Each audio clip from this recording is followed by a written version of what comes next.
Hello friends, how are you. I hope कि आप सब अच्छे होंगे। आप सबका वेलकम है आपके अपने यूट्यूब चैनल एक्सपर्ट ओपिनियन पर।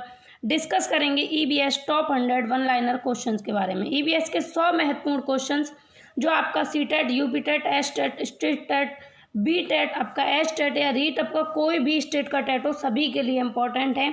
और फ्रेंड्स, डिटेल में इनको डिस्कस करेंगे। और वन लाइन क्वेश्चंस का यही सबसे बड़ा फायदा है कि सीधा आंसर आपका माइंड जो है सीधे आंसर को गेन करता है, आंसर पर सीधे टिक रहता है। ऑप्शन चाहे कुछ भी हो, आपको आंसर लर्न हो जाता है। आपने हमारे फेसबुक पेज को ज्वाइन नहीं किया है तो ज्वाइन कर लीजिए, और हमारे टेलीग्राम चैनल को आप ज्वाइन कर लें, जिससे कि सभी सेशन की जितनी भी पीडीएफ फाइल होती हैं, नोट्स आपको वहां पर प्रोवाइड कराए जाते हैं। चैनल पर आए हैं पहली बार तो चैनल को फ्रेंड्स सब्सक्राइब करके बेल आइकन को प्रेस कर लें, जिससे आने वाली सभी वीडियोज़ की नोटिफिकेशन आपको मिलती रहे। सेशन अच्छा लगे तो सेशन को लाइक करना और अपने मित्रों के साथ में ज़रूर शेयर करना। फ्रेंड्स, स्टार्ट करेंगे सेशन को। और एक्सपर्ट ओपिनियन हमेशा आपके लिए यूजफुल कंटेंट लाता रहेगा, हमेशा आपकी हेल्प करता रहेगा। स्टार्ट करते हैं आज का सेशन। फर्स्ट क्वेश्चन है आपकी स्क्रीन पर। नगरों में पर्यावरण असंतुलन होता है, तो नगरों में पर्यावरण असंतुलन किससे होता है? पर्यावरण का असंतुलन किससे होता है? मल निकासी से। नगरों में क्या होता है, जो मल होता है उसकी निकासी की वजह से, आवासीय सभ्यता से, एवं जलाऊ लकड़ी से। किससे? जलाऊ लकड़ी से। जो जली हुई लकड़ियां होती हैं उनसे भी पर्यावरण असंतुलन होता है। जलती हुई लकड़ियों से भी पर्यावरण को क्या होता है? नुकसान होता है और पर्यावरण असंतुलित हो जाता है। नेक्स्ट क्वेश्चन है, पर्यावरण ह्रास का पर्यायवाची है, तो पर्यावरण अवनयन, पर्यावरण निम्नीकरण एवं पर्यावरण अपकर्षण, ये तीनों पर्यावरण ह्रास के पर्यायवाची हैं। पर्यावरण ह्रास को क्या कह सकते हैं? पर्यावरण अवनयन भी कह सकते हैं, पर्यावरण निम्नीकरण भी कह सकते हैं, और पर्यावरण अपकर्षण भी कह सकते हैं पर्यावरण ह्रास को। आगे चलते हैं। नेक्स्ट है पर्यावरण ह्रास होता है, तो पर्यावरण ह्रास कैसे होता है? प्राकृतिक प्रकोप से, प्राकृतिक आपदा से, और पर्यावरण आघात से। जब पर्यावरण को आघात पहुंचता है तो पर्यावरण ह्रास होता है। और प्राकृतिक आपदा जैसे कोई आ जाती है, बाढ़ आ जाना या आंधी तूफान का आना, तो इससे क्या होता है? पर्यावरण ह्रास होता है। प्राकृतिक प्रकोप यही है, बाढ़ आदि आना। नेक्स्ट है, मरुस्थलीकरण में पर्यावरण होता है, तो मरुस्थलीकरण में पर्यावरण होता है असंतुलित होता है। कैसा? असंतुलित होता है। नेक्स्ट है, पर्यावरणीय संरक्षण का अभिप्राय है, पर्यावरणीय संरक्षण का अभिप्राय है, तो प्राकृतिक संसाधनों का संरक्षण पर्यावरणीय संरक्षण का अभिप्राय है। यानी कि पर्यावरण संरक्षण क्या है? प्राकृतिक जो संसाधन हैं उनका संरक्षण करना ही, उनका बचाव करना ही पर्यावरण संरक्षण है। नेक्स्ट है, पर्यावरण का प्रत्येक भाग कहलाता है, तो पारिस्थितिकी कारक कहलाता है। पर्यावरण का प्रत्येक भाग क्या कहलाता है? पारिस्थितिकी कारक कहलाता है। आगे चलते हैं। नेक्स्ट है, पारिस्थितिकी तंत्र किससे मिलकर बनता है? जीवीय समुदाय और उसके निर्जीव घटक से। जो पारिस्थितिकी तंत्र है वो किससे मिलकर बना है? जीवीय समुदाय और उसके निर्जीव घटक से, यानी कि जीव और निर्जीव लोगों से मिलकर बना है पारिस्थितिकी तंत्र। नेक्स्ट है, पारिस्थितिकी विज्ञान केंद्र कहाँ पर है? वेरी वेरी इंपॉर्टेंट आपके एग्जाम की दृष्टि से। पारिस्थितिकी विज्ञान केंद्र पुणे में स्थित है। कहाँ पर है? पुणे में स्थित है। नेक्स्ट, डार्विन का उद्विकास का सिद्धांत आधारित है, तो डार्विन का उद्विकास का सिद्धांत किस पर आधारित है? उत्परिवर्तन पर आधारित है। यानी कि इस सिद्धांत को और किस नाम से जानते हैं? डार्विनवाद का सिद्धांत भी जानते हैं, और इस सिद्धांत को उत्परिवर्तन सिद्धांत कहते हैं। इसका अन्य नाम यह भी है, और ये उत्परिवर्तन के सिद्धांत पर ही आधारित है। नेक्स्ट है, पारिस्थितिकम शब्द को परिभाषित करने वाले पर्यावरणविद थे, तो जो पारिस्थितिकी शब्द है इसको परिभाषित करने वाले पर्यावरणविद कौन थे? अर्नेस्ट हैकल। तो कौन थे? अर्नेस्ट हैकल, या फिर अर्नेस्ट हैकले भी इनको कहते हैं। पारिस्थितिकी शब्द को परिभाषित करने वाले पर्यावरणविद को अर्नेस्ट हैकल भी कहते हैं। ठीक है, अर्नेस्ट हैकले या अर्नेस्ट हैकल। नेक्स्ट, भारत में वनस्पति एवं जंतुओं को सर्वाधिक विविधता कहाँ पाई जाती है? भारत में जंतुओं एवं वनस्पति एवं जंतुओं की सर्वाधिक विविधता कहाँ पाई जाती है? तो पश्चिमी घाट में जंतुओं एवं वनस्पतियों की सर्वाधिक विविधता के रूप में भिन्न भिन्न रूपों में देखने को कौन सी जगह मिलते हैं? पश्चिमी घाट में। नेक्स्ट है, आवास के जैविक घटक हैं, जो आवास है इसके जैविक घटक क्या हैं? समस्त जीव। जितने भी जीव हैं संसार में वे सब क्या हैं, जैविक घटक हैं। आगे है बगुला एवं भैंसों का अन्योन्याश्रय संबंध कहलाता है। यानी कि जब बगला होता है, बगुला भैंस पर बैठा हुआ आपने देखा होगा और कुछ ना कुछ खाता रहता है भैंस के ऊपर बैठकर, यानी कि अन्योन्याश्रय, एक दूसरे पर आश्रय जो है ये क्या कहलाता है, सहभागिता कहलाती है। क्योंकि बगुला भैंस पर बैठकर भैंस को कोई नुकसान नहीं पहुंचाता, तो ये क्या है, सहभागिता है और एक दूसरे को कोई परेशानी भी नहीं होती। नेक्स्ट है किसी भी आवास में सफल जीवन यापन करने हेतु उपयुक्त लक्षण है। तो क्या है, अनुकूलन। अनुकूलन यानी कि आप किसी भी आवास में अगर रह रहे हैं और आप सफल जीवन यापन करना चाहते हैं, सफल जीवन बिताना चाहते हैं, एक सक्सेस लाइफ जो है बिताना चाहते हैं, तो उसके लिए आपको क्या करना पड़ेगा, अनुकूलन करना पड़ेगा, समायोजन समन्वय करना पड़ेगा। जैसी परिस्थिति है उसके अकॉर्डिंग आपको ढलना पड़ेगा, यही अनुकूलन है। आगे चलते हैं। एक पौधे पर दूसरा उगने वाला पौधा कहलाता है। तो एपीफाइट कहलाता है। एपीफाइट कहते हैं एक पौधे पर दूसरा पौधा जो उगता है उसे क्या कहते हैं, एपीफाइट। नेक्स्ट है विश्व पर्यावरण दिवस कब मनाया जाता है। वेरी इंपॉर्टेंट क्वेश्चन एंड सभी ने पढ़ा होगा, बार बार आता है एग्जाम्स में। 5 जून को विश्व पर्यावरण दिवस मनाया जाता है। नेक्स्ट है ऑस्ट्रेलिया के मूल निवासियों को किस नाम से जाना जाता है। तो एबॉर्जिन्स, किस नाम से, एबॉर्जिन्स नाम से जाना जाता है ऑस्ट्रेलिया के मूल निवासियों को। नेक्स्ट है एस्किमो लोगों द्वारा टुंड्रा क्षेत्र में बर्फ के टुकड़ों की सहायता से बनाए गए अर्धगोलाकार आवासों को क्या कहते हैं। तो इनको कहते हैं इग्लू। यानी कि एस्किमो लोग होते हैं, एक प्रजाति होती है एस्किमो, ये लोग टुंड्रा क्षेत्र में बर्फ के टुकड़ों की सहायता से अपने क्या है, अर्धगोलाकार घर बना लेते हैं, इसे क्या कहते हैं, इग्लू कहते हैं।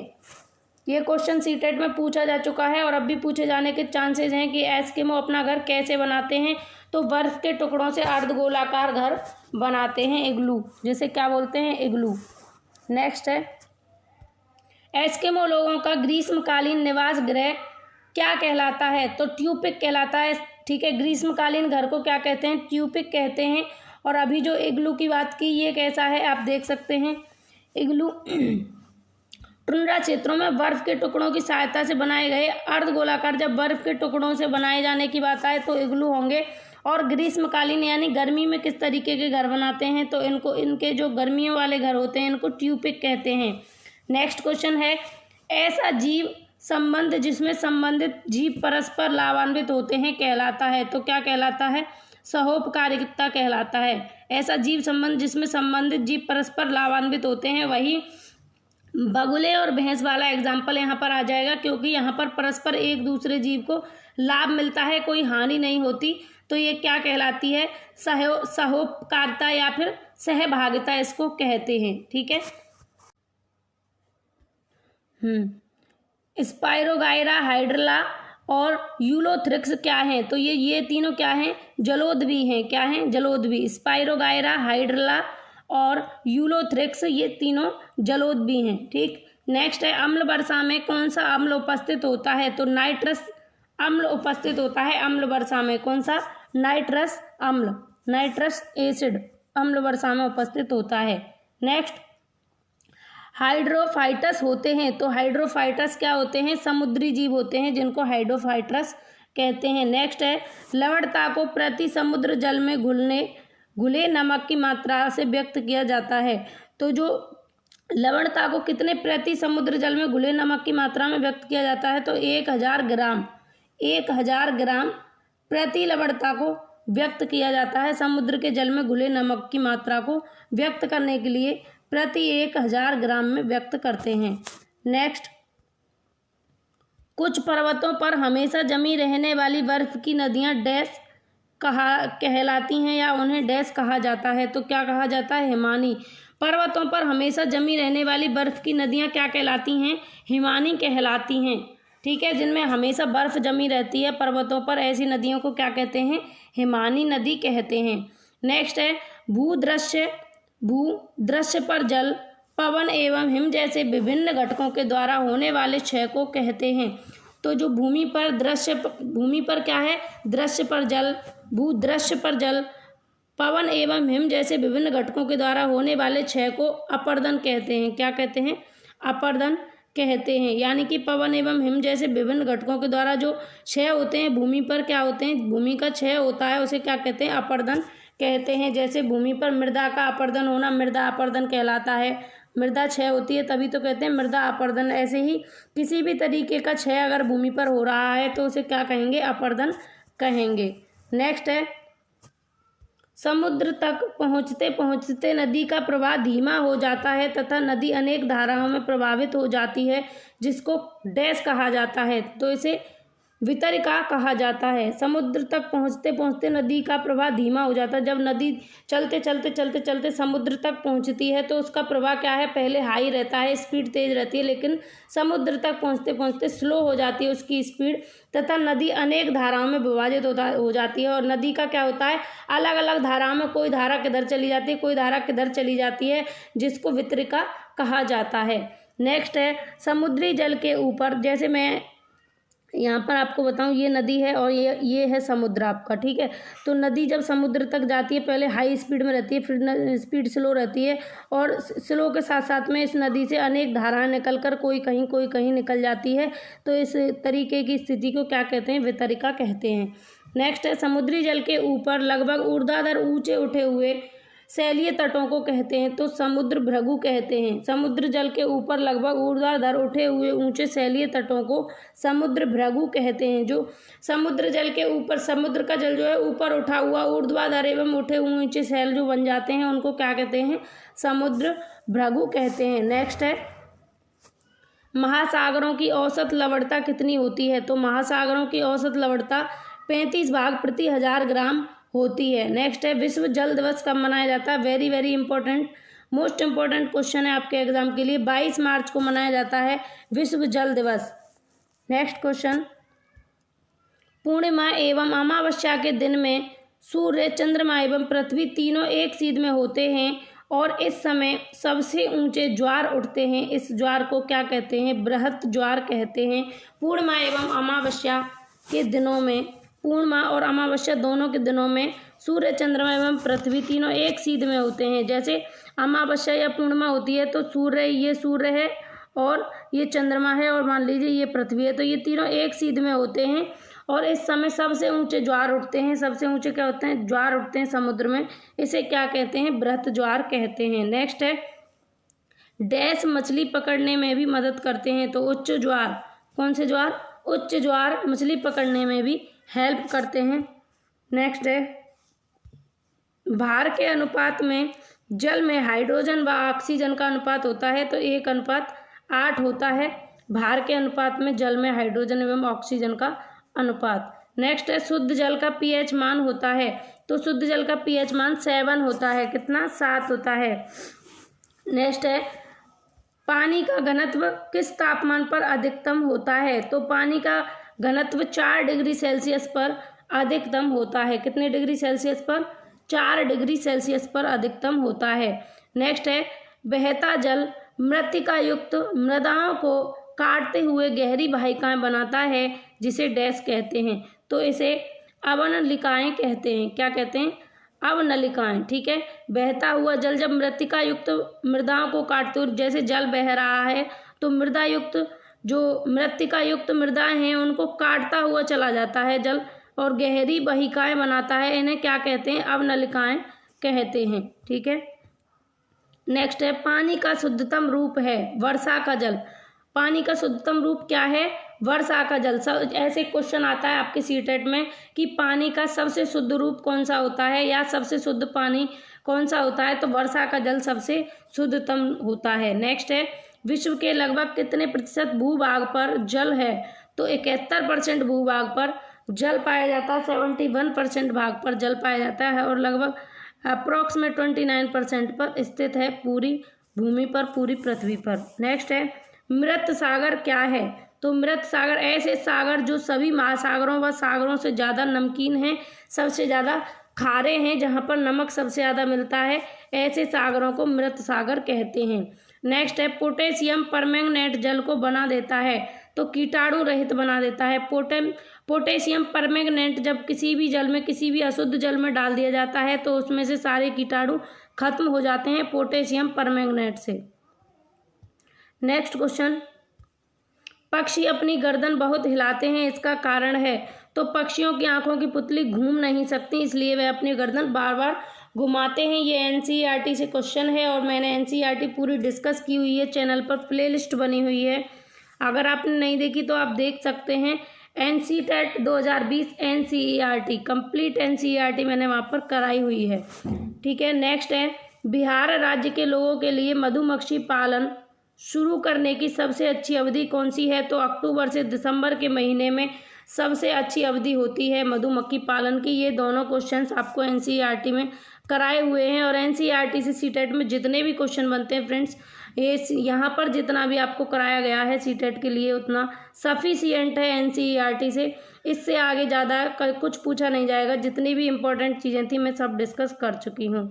नेक्स्ट क्वेश्चन है, कुछ पक्षी मानव की तुलना में 4 गुना अधिक दूरी तक देख सकते हैं। ये पक्षी हैं चील, बाज, गिद्ध। ये सब क्वेश्चंस वहाँ से आपके कवर हो जाएंगे। आप एनसीईआरटी की पूरी समरी देख लेना, 4 से 5 पार्ट्स में मैंने डिस्कस की हुई है, सभी आपकी कवर हो जाएगी। नेक्स्ट है, मांसपेशियों की सुचारू क्रिया के लिए डैश खनिज की पर्याप्त मात्रा में आवश्यकता होती है। तो लौह एवं आयोडीन की सबसे ज़्यादा प्रचुर मात्रा में ज़रूरत होती है मांसपेशियों को सुचारू रूप से चलाने के लिए, सुचारू रूप से उनकी क्रियाओं को संचालित करने के लिए। नेक्स्ट है, पकाने से पहले चावल को अधिक मात्रा वाले पानी से कई बार धोने से क्या नष्ट हो जाता है? तो सतही प्रोटीन जो होती है वह नष्ट हो जाती है चावल को बार बार धो लेने से। पकाने से पहले चावल को कई बार धो लेने से क्या होता है? सतही प्रोटीन नष्ट हो जाती है। नेक्स्ट है, एक ही तरह की फसल बार बार उगाने और बहुत से रसायनों का उपयोग करने से मृदा पर क्या प्रभाव पड़ता है? तो मृदा बंजर हो जाती है। जैसे आप मान लीजिए आपने खेत में एक तरीके की फसल उगाई और उसके बाद में फिर दोबारा वही फसल उगाई, फिर तीसरी बार वही फसल उगाई, बार बार अगर आप वही फसल उगाते रहेंगे तो आपकी भूमि क्या है, ज़मीन कैसी हो जाएगी? बंजर हो जाएगी। इसीलिए फसल चक्र का होना बहुत आवश्यक है। फसल चक्र मतलब कि फसलों के बदलते हुए करना, पहले कोई और फसल की, फिर दोबारा कोई और, फिर तीसरी बार कोई और, इस तरीके से बदलती हुई फसलें करने से क्या है, मिट्टी की उर्वरा शक्ति बढ़ती है और आपकी भूमि बंजर नहीं होती। नेक्स्ट, यह देखा गया कि पाचन क्रिया बाहर की अपेक्षा आमाशय के अंदर अधिक तेजी से होती है, क्योंकि आमाशय के अंदर भोजन का मंथन होता रहता है, जिससे उसकी सतह का क्षेत्रफल बढ़ जाता है और एंजाइम की क्रिया तेज हो जाती है। देखिए, मैंने आपको बताया था, मैंने जब एनसीईआरटी डिस्कस की थी तो मैंने आपको बताया था कि किसी भी खाने को पेट में पचने में कितना टाइम लगता है, और बाहर अगर आप पाचक रस या उसके बाहर किसी भी क्रिया करके, कोई भी क्रिया करके, ठीक है, अगर उसको पचाने का प्रयास करते हैं तो बाहर ज़्यादा टाइम लेती है और पेट में बहुत जल्दी पच जाती है। तो इसका कारण क्या है? इसका कारण है कि उसकी सतह का क्षेत्रफल बढ़ जाता है, एरिया बढ़ जाता है उसकी सतह का पेट में, और एंजाइम की क्रिया तेज होती है। ठीक है, नेक्स्ट है, भारोत्तोलकों को प्राय ज़्यादा मांसपेशियां और बॉडी मास बनाने की आवश्यकता होती है। इस उद्देश्य के लिए उन्हें ऐसा आहार लेने की आवश्यकता होती है जो डैश से भरपूर हो। किससे भरपूर हो? प्रोटीन से भरपूर हो, क्योंकि भारोत्तोलकों को प्राय ज़्यादा मांसपेशियां और बॉडी मास बनाने की आवश्यकता होती है। उनके लिए ज़रूरी होता है कि प्रोटीन भरपूर मात्रा में उन्हें दिया जाए। जो भार उठाते हैं जो लोग, उनके लिए प्रोटीन को भरपूर मात्रा में दिया जाए, जिससे उनकी मांसपेशियां और बॉडी मास बनाने की क्रिया जो है अच्छे तरीके से चलती रहे और उन्हें जो ज़रूरी है, कंपलसरी है प्रोटीन, वो मिलती रहे। इसलिए कंप्लीट मात्रा में उन्हें प्रोटीन देनी चाहिए। नेक्स्ट है, एक किसान दानों को भूसे से अलग करना चाहता है। जिस प्रकार से यह किया जाता है वह कहलाती है। तो ये निष्पादन क्रिया कहलाएगी, निष्पादन क्रिया कहलाएगी, जब किसान क्या है, भूसे से दानों को अलग करेगा। आपने देखा होगा कि जैसे क्या है, गेहूं जब कुटता है, बहुत लोगों ने देखा होगा, बहुत ने नहीं, तो क्या होता है, कुछ दाने भूसे में मिल जाते हैं। तो जब भूसे से किसान दानों को अलग करता है तो उस क्रिया को निष्पादन क्रिया या निष्पादन क्रिया कहते हैं। नेक्स्ट है, भोजन से हमें ऊर्जा प्राप्त होती है। इस ऊर्जा के लिए मुख्य रूप से भोजन का कौन सा अवयव उत्तरदायी होता है? तो वसा उत्तरदायी होता है। ऊर्जा सबसे ज़्यादा कहाँ से मिलती है? वसा से मिलती है। आगे चलते हैं, नेक्स्ट क्वेश्चन है, दूध को पीने से पहले उबाल लेना चाहिए क्योंकि उबालने से बहुत से रोगाणु नष्ट हो जाते हैं। तो दूध को पीने से पहले उबालने से क्या होता है? बहुत सारे रोगाणु नष्ट हो जाते हैं और वो अगर आप बिना उबाले दूध को पीते हैं तो वह रोगाणु नष्ट नहीं होते और आपकी बॉडी में एंटर कर जाते हैं। नेक्स्ट है, विटामिन बी की कमी से होने वाले रोग बेरी का प्रमुख लक्षण क्या है? तो बेरी जो रोग हो जाता है, बेरी किसकी कमी से? विटामिन B1 की कमी से हो जाता है। ठीक है, विटामिन B1 की कमी से बेरी रोग हो जाता है। तो इसका प्रमुख लक्षण क्या है? अस्थियों का मुलायम होकर मुड़ जाना या सिकुड़ जाना। जो अस्थियां होती हैं वो मुलायम होकर सिकुड़ जाती हैं या मुड़ जाती हैं बेरी रोग में। नेक्स्ट है, विटामिन सी का रासायनिक नाम है तो एस्कॉर्बिक एसिड। ये मोस्ट इंपॉर्टेंट क्वेश्चन है, विटामिन सी कई बार पूछा गया है। इसका रासायनिक नाम, तो इसका रासायनिक नाम है एस्कॉर्बिक एसिड। जिस तरीके के क्वेश्चंस पूछे जाते हैं आपके एग्जाम में, मैं उसी तरीके का आपके लिए जो है वन लाइनर सेट बनाकर लाई हूँ जिससे ये आपकी हेल्प हो सके ज़्यादा से ज़्यादा। नेक्स्ट है, अन्न समुद्र स्रोत होते हैं। तो अन्न समुद्र स्रोत क्या होते हैं? अन्न के समृद्ध स्रोत क्या हैं? स्टार्च हैं। सबसे ज़्यादा कहाँ से मिलता है? स्टार्च से मिलता है अन्न। ठीक है, नेक्स्ट, अरक्तता किसकी कमी से होता है? अरक्तता एक रोग होता है, ये किसकी कमी से होता है? आयरन की कमी से होता है, यानी कि रक्त की कमी हो जाती है इसमें, आयरन की कमी से ये होता है। आयरन अगर कंप्लीट मात्रा में मिल जाए तो अरक्तता रोग नहीं होता है। नेक्स्ट है, भोजन का अनिवार्य अवयव है। तो भोजन का अनिवार्य अवयव क्या है? कार्बोहाइड्रेट्स भोजन का अनिवार्य अंग है। ठीक है, नेक्स्ट है, जिस भोजन में कार्बोहाइड्रेट, प्रोटीन, वसा, खनिज, लवण, विटामिन और जल आदि सभी समुचित अनुपात में हो उसे संतुलित भोजन कहा जाता है। सामान्यतः हम संतुलित भोजन में प्रोटीन किस रूप में ग्रहण करते हैं? तो दाल के रूप में हम प्रोटीन को ग्रहण करते हैं। यहाँ से सीधा मतलब है कि दालों से हमें क्या प्राप्त होता है? तो दालों से हमें प्रोटीन प्राप्त होती है। नेक्स्ट है, दांतों और हड्डियों के विकास के लिए कैल्शियम की आवश्यकता होती है। कैल्शियम के साथ साथ कौन सा तत्व हड्डियों के विकास में सहायक होता है? तो फास्फोरस। यानी कि हड्डियों के विकास में कैल्शियम और फास्फोरस दोनों ही आवश्यक होते हैं। आगे चलते हैं, नेक्स्ट है, हृदय की धड़कन नियंत्रित करने के लिए कौन सा खनिज आवश्यक है? तो पोटेशियम। हृदय की धड़कन को कंट्रोल करने के लिए, हार्ट बीट को कंट्रोल करने के लिए पोटेशियम खनिज आवश्यक होता है। नेक्स्ट है, निदान के पश्चात कोई डॉक्टर रोगी से यह कहता है कि उसके खून में हीमोग्लोबिन की कमी है, तो उस रोगी को आयरन की कमी को पूरा करने के लिए क्या क्या करना चाहिए? उसे आंवला, हरी पत्तेदार सब्जियां और गुड़ खाना चाहिए। गुड़ हमारे लिए बहुत यूज़फुल होता है। ठीक है, तो हमें गुड़, हरी सब्जियां और आंवला खाना चाहिए। नेक्स्ट है, जीवों के पारिस्थितिक कारकों का योग पर्यावरण है, यह कथन किसका है? तो यह कथन है ए फिटिंग का। ए फिटिंग ने कहा है कि जो जीव हैं उनके पारिस्थितिक कारकों का योग जो भी है वो क्या है? पर्यावरण है। ए फिटिंग की ये परिभाषा है पर्यावरण के प्रति। नेक्स्ट है, पर्यावरणीय निश्चयवाद के प्रतिपादक कौन थे? तो कार्ल रेटर हैं पर्यावरणीय निश्चयवाद के प्रतिपादक। आगे, संयुक्त राष्ट्र संघ ने वर्ष 2002 को किसका अंतर्राष्ट्रीय वर्ष घोषित किया? तो सतत विकास का। मोस्ट इम्पोर्टेंट क्वेश्चन आपके एग्जाम के लिए आया हुआ क्वेश्चन है। संयुक्त राष्ट्र संघ ने वर्ष 2002 को अंतर्राष्ट्रीय वर्ष घोषित किया। किसका किया? सतत विकास का। या फिर ऐसे क्वेश्चन बन सकता है कि संयुक्त राष्ट्र संघ के अनुसार सतत विकास का वर्ष कौन सा है? तो 2002 है, ध्यान रखना है आपको। नेक्स्ट है, विश्व पर्यावरण दिवस कौन सी तारीख को मनाया जाता है? रिपीटेड क्वेश्चन, 5 जून को विश्व पर्यावरण दिवस मनाया जाता है। नेक्स्ट, पर्यावरण का संतुलन बनाए रखने के लिए वनों के अंतर्गत क्षेत्रफल होना चाहिए, यानी कि वनांतर्गत क्षेत्रफल होना चाहिए कितने %? मतलब कह रहा है क्वेश्चन आपका कि पर्यावरण का संतुलन बनाने के लिए कितने प्रतिशत क्षेत्रफल वनों से घिरा हुआ होना चाहिए या कितने % वन होने चाहिए? तो 33% वन होने चाहिए। नेक्स्ट है, किसी क्षेत्र में पेड़ों के उगने के लिए अपेक्षित न्यूनतम तापमान है? तो 4 degree Celsius. Repeated question. Next question है, भारत में वन अनुसंधान कहाँ स्थित है? तो देहरादून में है। मोस्ट इम्पोर्टेंट क्वेश्चन, भारत में वन अनुसंधान देहरादून में स्थित है। नेक्स्ट, वन रोपण प्रक्रिया है तो ज़्यादा पेड़ लगाने की प्रक्रिया को क्या कहते हैं? वन रोपण प्रक्रिया। रोपने का मतलब है बोना, ठीक है, और वन का मतलब वन, यानी कि वन रोपण से मतलब क्या हो गया? ज़्यादा से ज़्यादा वन या पेड़ लगाना, पेड़ों को लगाने से यहाँ पर इसका मतलब है। आगे चलते हैं। नेक्स्ट है, भारत में अधिकतम वनाच्छादन क्षेत्र कौन सा है? तो आरक्षित वन। कौन सा? आरक्षित वन भारत में सबसे अधिक वनाच्छादन क्षेत्र है। नेक्स्ट है, हरा सोना किसे कहा जाता है? तो वनों को कहा जाता है हरा सोना।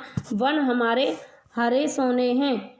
नेक्स्ट, भारत में अधिकांश वन संपदा का मालिक कौन है? तो राज्य। राज्य होता है भारत में अधिकांश वन संपदा का मालिक। जिस राज्य में जो राज्य है वह अपने राज्य का, पूरे स्टेट का वन संपदा का मालिक होता है। नेक्स्ट है, वन महोत्सव किससे संबंधित है? तो पेड़ लगाने से संबंधित है वन महोत्सव।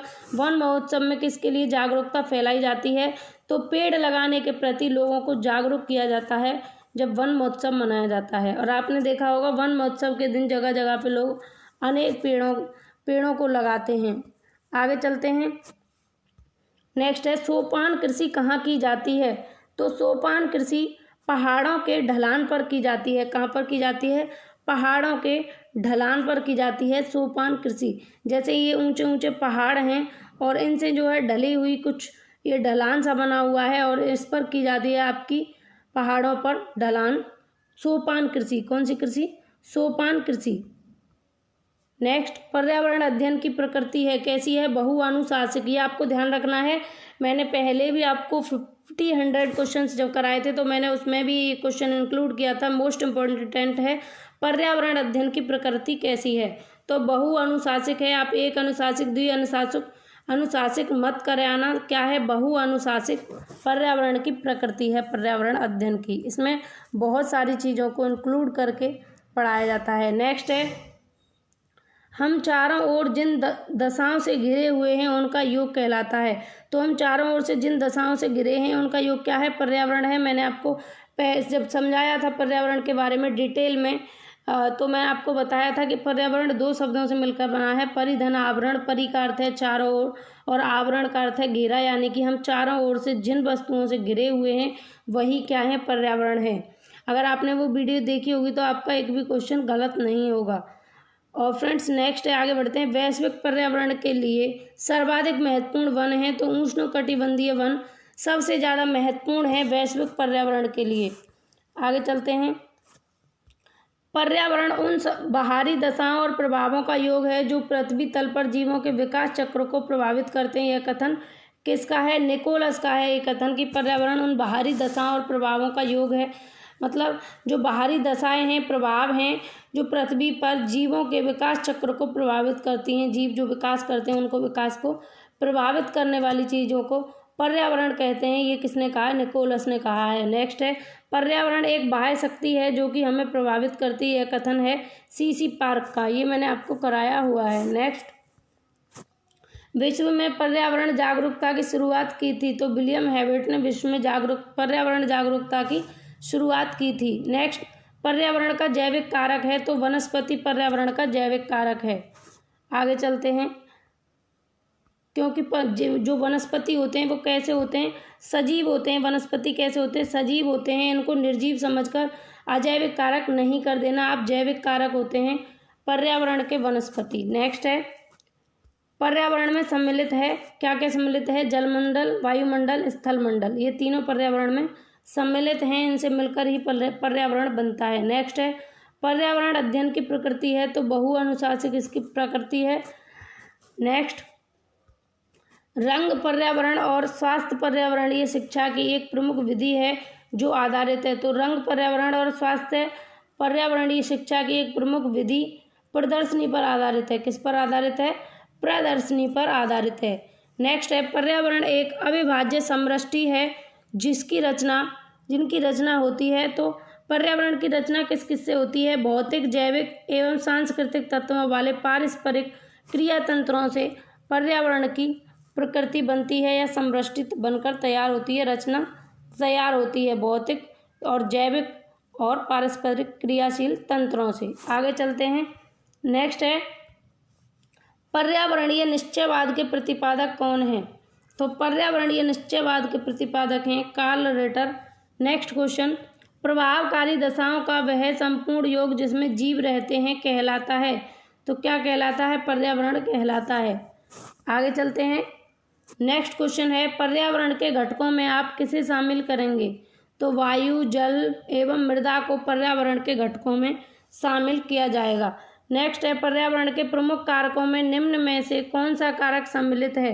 तो पर्यावरण के प्रमुख कारकों में जलवायु, भौगोलिक स्थिति एवं वनस्पति, ये तीनों पर्यावरण के प्रमुख कारकों के अंतर्गत आएंगे। जलवायु, भौगोलिक स्थिति और वनस्पति, ये तीनों प्रमुख कारकों के अंतर्गत आएंगे। नेक्स्ट है भौगोलिक अध्ययन में कितने प्रकार के पर्यावरण शामिल हैं? 2 प्रकार के पर्यावरण शामिल हैं भौगोलिक अध्ययन में। नेक्स्ट है पर्यावरण को ऊर्जा प्राप्त होती है, कहाँ से प्राप्त होती है? सूर्य से प्राप्त होती है ऊर्जा पर्यावरण को। आगे चलते हैं। नेक्स्ट है नेफेंथीज एक पौधा है जो मेंढकों, कीड़ों मकोड़ों और चूहों जैसे छोटे जीवों को अपने अंदर फांस कर खा जाता है। हमारे देश में यह कहाँ पाया जाता है? तो हमारे देश में यह मेघालय में पाया जाता है। मैंने NCERT में डिस्कस किया है। ये क्या करता है? ये क्या कीड़े मकोड़े और चूहों को फांस कर खा जाता है। किस तरीके से फांसता है कि इसके पास में एक जैसे ढकने का एक सिस्टम सा होता है इस पौधे के पास में, और इसको शिकारी पौधा भी कहते हैं।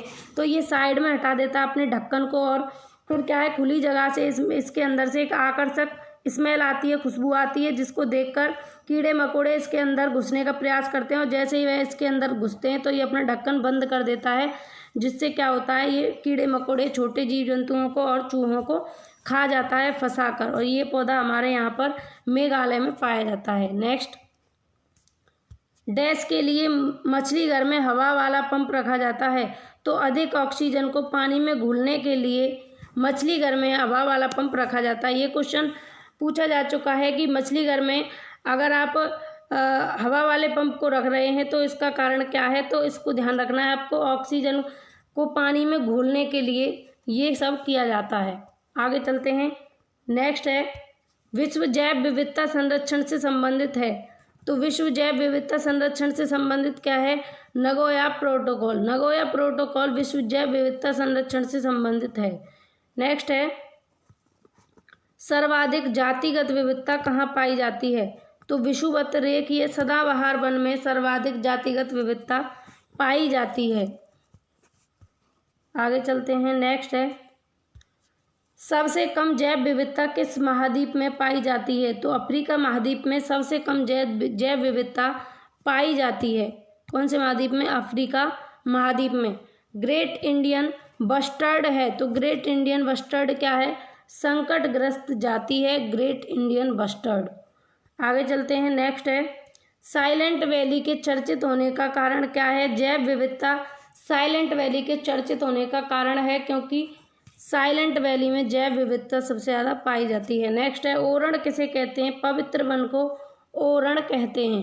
पवित्र वन को क्या कहते हैं? ओरण कहते हैं। आगे चलते हैं। सेकंड लास्ट क्वेश्चन, घाना पक्षी विहार किस राज्य में है? तो राजस्थान में है घाना पक्षी विहार और रणथंभौर है आपका। ये सभी कहाँ पर हैं? राजस्थान में है। फूलों की घाटी कहाँ स्थित है? तो गढ़वाल हिमालय में फूलों की घाटी स्थित है। तो फ्रेंड्स ये थे आपके टॉप 100 क्वेश्चन EVS से जिनको आज हमने डिस्कस किया। अगर आपको सेशन अच्छा लगा हो, यूजफुल लगा हो आपके लिए, अगर थोड़ा भी यूजफुल लगा हो कि यहाँ से आपके क्वेश्चंस बनने के चांसेस हैं, तो आप वीडियो को लाइक करें और अपने मित्रों के साथ ज़रूर शेयर करें। चैनल पर पहले बार आए हैं तो सब्सक्राइब करके बेल आइकन को प्रेस कर लें और ऑल पर क्लिक करके रखें, जिससे आने वाली सभी वीडियोज़ की नोटिफिकेशन आपको मिलती रहे। आपको सेशन कैसा लगा आप कमेंट करके ज़रूर बताएं। एक्सपर्ट ओपिनियन हमेशा आपके साथ है और आपके लिए यूजफुल कंटेंट ऐसे ही लाता रहेगा और दिन पर दिन सुधार आपके लिए करते रहेंगे। तब तक आप घर पर रहें। मिलते हैं नेक्स्ट सेशन में। सुरक्षित रहें, अपना ख्याल रखें। Take care. राधे राधे।